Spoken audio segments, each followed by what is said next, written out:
বাংলাদেশ থেকে ৩ লাখেরও বেশি রোহিঙ্গাকে নিজ দেশে ফেরত নেওয়ার ঘোষণা দিয়েছে মিয়ানমার। মিয়ানমারের সামরিক সমর্থিত সরকার জানিয়েছে, নিরাপত্তা পরিস্থিতি উন্নত হলে তাদের প্রত্যাবর্তন কার্যকর করা হবে। রোহিঙ্গা শরণার্থী সংকটের নবম বছরে পদার্পণ করার প্রেক্ষাপটে এই গুরুত্বপূর্ণ ঘোষণাটি সামনে এসেছে। ২০১৭ সালের আগস্টে রাখাইনে সামরিক বাহিনীর তীব্র অভিযানের মুখে ৭ লাখেরও বেশি রোহিঙ্গা বাংলাদেশে পালিয়ে আসে।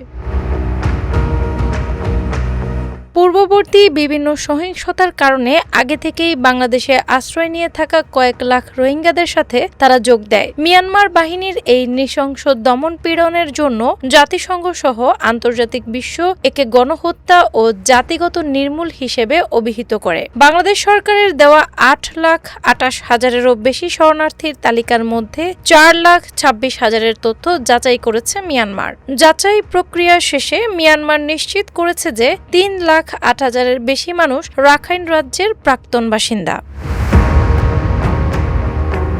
তালিকায় থাকা বাকি ১,১৩,০০০-এরও বেশি মানুষের সঠিক পরিচয় বা তথ্য যাচাই করা সম্ভব হয়নি বলে জানানো হয়। এছাড়া তথ্য যাচাইয়ের সময় ৪,২৪১ জন ব্যক্তির বিরুদ্ধে সন্ত্রাসী কর্মকাণ্ডে জড়িত থাকার প্রমাণ পাওয়ার দাবি করা হয়েছে। মিয়ানমারের পররাষ্ট্র মন্ত্রণালয় জানিয়েছে, রাখাইনে নিরাপত্তা পরিস্থিতি স্থিতিশীল হলে রোহিঙ্গা প্রত্যাবাসনে ঢাকার সাথে কাজ করা হবে। তবে দীর্ঘদিন ধরে আশ্রয় শিবিরে মানবিক কষ্টে থাকা রোহিঙ্গাদের জন্য ফেরত যাওয়ার প্রক্রিয়াটি এখনও অনিশ্চিত।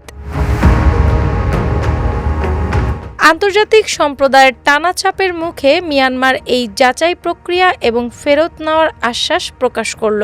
সীমান্তবর্তী শিবিরে থাকা লাখ লাখ শরণার্থীর ভাগ্যে এর ফলে কোনো স্থায়ী প্রভাব পড়ে কিনা তা এখন দেখার বিষয়। প্রত্যাবাসন প্রক্রিয়া শুরু হওয়ার বার্তাটি রোহিঙ্গা সংকটের ইতি টানার ক্ষেত্রে একটি নতুন মাত্রা যোগ করেছে। সবকিছু নির্ভর করছে রাখাইনের অভ্যন্তরীণ শান্তি এবং দুই দেশের মধ্যকার কূটনৈতিক কার্যকর পদক্ষেপের ওপর। ডেস্ক রিপোর্ট, বাংলাবাজার পত্রিকা।